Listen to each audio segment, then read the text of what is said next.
नमस्कार दोस्तों। भारत को आज़ादी मिली विभाजन की कीमत पर। कल हम लोग आज़ादी का 78वां साल मनाने वाले हैं। यानी हमारे देश को आज़ादी मिले हुए 77 वर्ष पूरे हो जाएंगे। 53 और 24 77 वर्ष पूरे हो जाएंगे। इस आज़ादी के अवसर पर कल जब हमारे आज़ादी का दिन होगा तो उनका दिवस मनाएंगे। उससे पहले आज मैं अपने मन की कुछ बातें आपसे कहना चाहता हूँ कि देश को आज़ादी मिली विभाजन की कीमत पर, बंटवारे की कीमत पर। भारत के 3 टुकड़े हो गए, पश्चिम में, पूरब में और मध्य में। मध्य में भारत और पूर्वी पाकिस्तान और पश्चिमी पाकिस्तान। भारत के टुकड़े हुए और इस कीमत पर मिली भारत को आज़ादी। और आज़ादी से पहले खून खराबा, आज़ादी के बाद भी खून खराबा। किसी महापुरुष ने कहा है, आज़ादी मांगी नहीं जाती, बढ़कर छीनी जाती है। किसने कहा था, आप खुद ही बताइएगा हमको।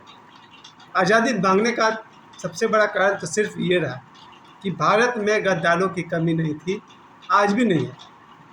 अगर हमारा भारत गुलाम हुआ है, उसमें अगर आधी ताकत अंग्रेज़ों की है तो बाकी आधी ताकत हमारे देश के गद्दारों की है। क्योंकि देश तो गुलाम था हज़ारों साल से। लेकिन पहले के उदाहरण से समझिए, फिर आपको आसान होगा। आज़ादी किस तरह से छीना जा सकता था, कैसे पाया जा सकता था, उसका एक छोटा सा उपाय है। कुछ दिन पहले एक मामा और भांजा एक ट्रेन में सफ़र कर रहे थे, स्लीपर में, उनका रिजर्वेशन था।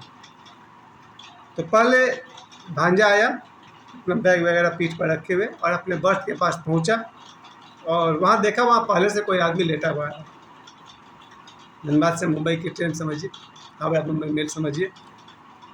और जिस बर्थ का रिजर्वेशन था, 2 बर्थ का, मामा और भांजे का, तो जब भांजा आया तो देखा कि वहाँ कोलकाता से लेटा हुआ पहले से कोई आ रहा सज्जन, जिसका वो बर्थ था नहीं। तो भांजे ने उससे कहा, भाई ये मेरा बर्थ है, उतर जाइए। वो भी कुछ कम नहीं था, वो जल्दी बर्थ छोड़ने को राजी नहीं था। यानी उसके बर्थ को ऑक्यूपाइड किए हुए था, घेरे हुए था, हथियाए हुए था। 5 मिनट की बहस चली।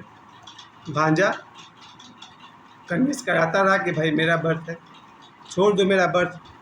और वो जो था वो मानने को तैयार नहीं था। वो आपको पता होगा, स्लीपर में ऐसा होता है कि आपका रिजर्वेशन वाले बर्थ पर भी कोई ना कोई पहले से सोया हुआ है और बहस बहुत देर तक करता है।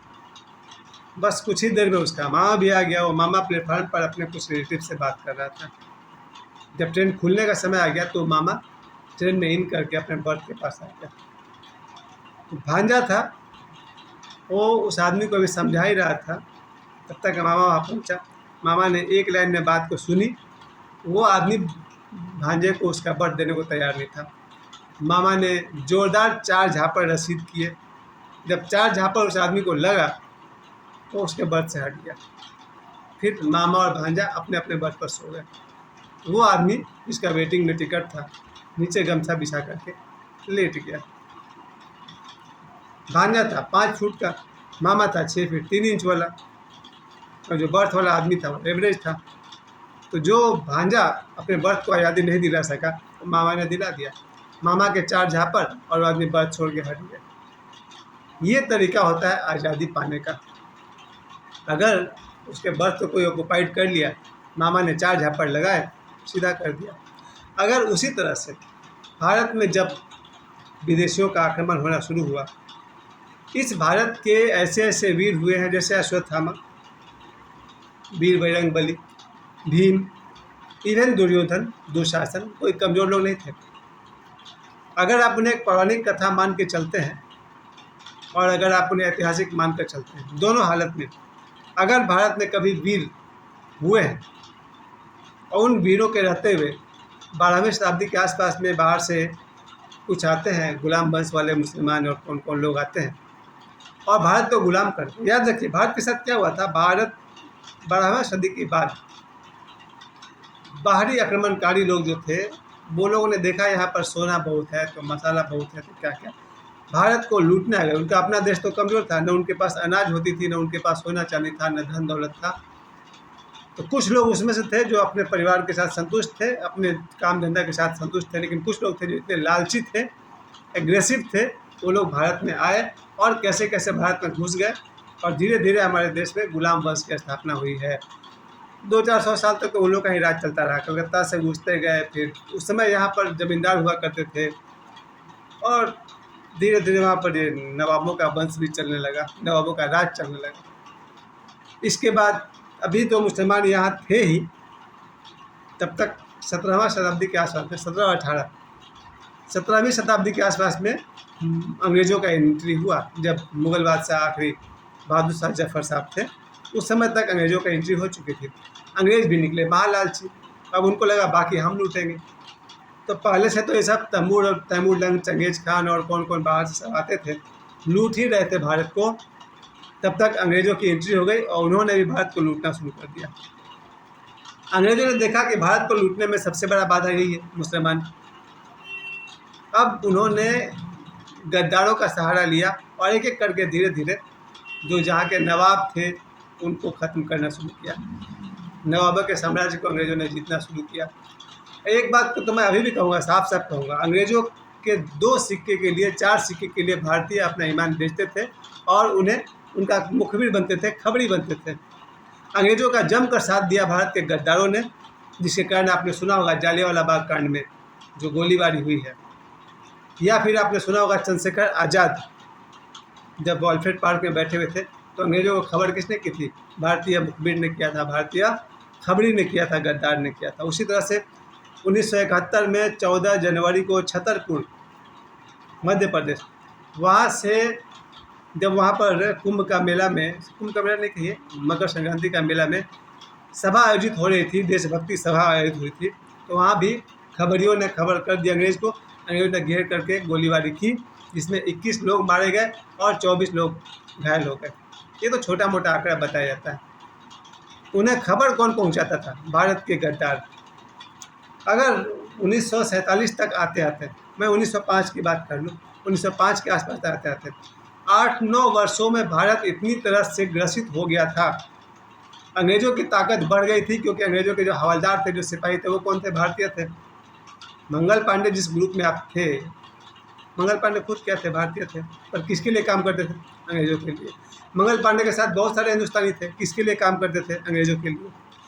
और जालियांवाला बाग में जो हवलदार गोली चला रहे हैं वो कौन है? भारतीय है ना। भारतीयों पर गोली चलाने वाले हवलदार कौन है? भारतीय हैं। 10 रुपये के सैलरी के लिए गोली चला रहे हैं भारतीयों के ऊपर में।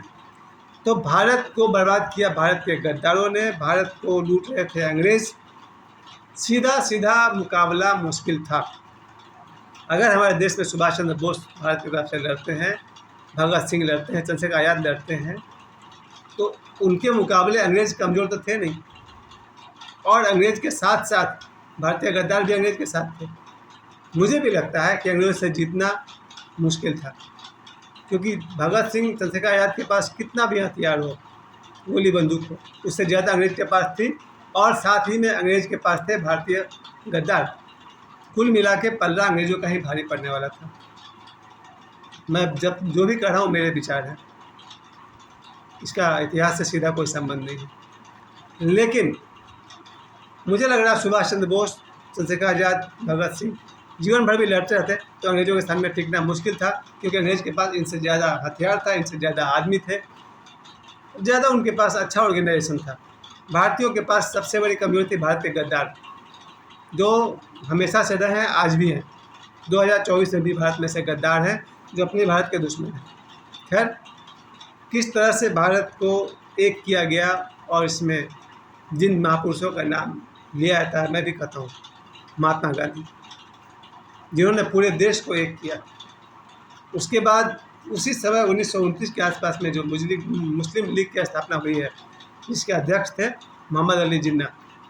यहाँ जाकर गेम बहुत ही ख़राब हो गया, जो कि अंग्रेज़ों ने तय कर लिया कि भारत को तो छोड़ेंगे, पर भारत तेरे टुकड़े होंगे, ऐसा नारा अंग्रेज़ों ने जरूर दिया होगा। हाल में 2-4 साल पहले यही नारा किसी और ने भी दिया था, भारत तेरे टुकड़े होंगे। अंग्रेज़ों ने तो करके दिखा दिया। अंग्रेज़ों ने इस तरह से तैयार किया कि हमारे भारत के 3 टुकड़े हो गए। उन्होंने इसी शर्त पर देश को आज़ाद किया कि भाई मुस्लिम अपना अलग देश मांगेंगे, और मोहम्मद अली जिन्ना ने अपना देश मांगा। मुझे याद नहीं आता है कि मोहम्मद अली जिन्ना का देश की आज़ादी में कितना योगदान था। गांधी जी का योगदान पता है, नमक आंदोलन था, भारत छोड़ो आंदोलन था, सत्याग्रह आंदोलन था। मोहम्मद अली जिन्ना का क्या योगदान था भारत की आज़ादी में, मुझे नहीं पता। अगर आपको पता हो तो आप मुझे बताइए कमेंट्स में। लेकिन मोहम्मद अली जिन्ना का एक ही जिद थी, देश आज़ाद होगा तो उसको अलग देश चाहिए, मुसलमानों को अपने देश में ले जाएगा। और अंग्रेज़ों ने इसी शर्त पर देश को आज़ाद किया और 14 अगस्त 1947 को, अलग तो होना था 15 अगस्त को ही, लेकिन 14 को कराची में पाकिस्तान ने अपना आज़ादी का दिवस मनाया, जिससे माउंट बेटन हाजिर हुए थे, क्योंकि उन्हें 15 अगस्त को भारत दिल्ली में भी रहना था और भारत की आज़ादी भी देखनी थी।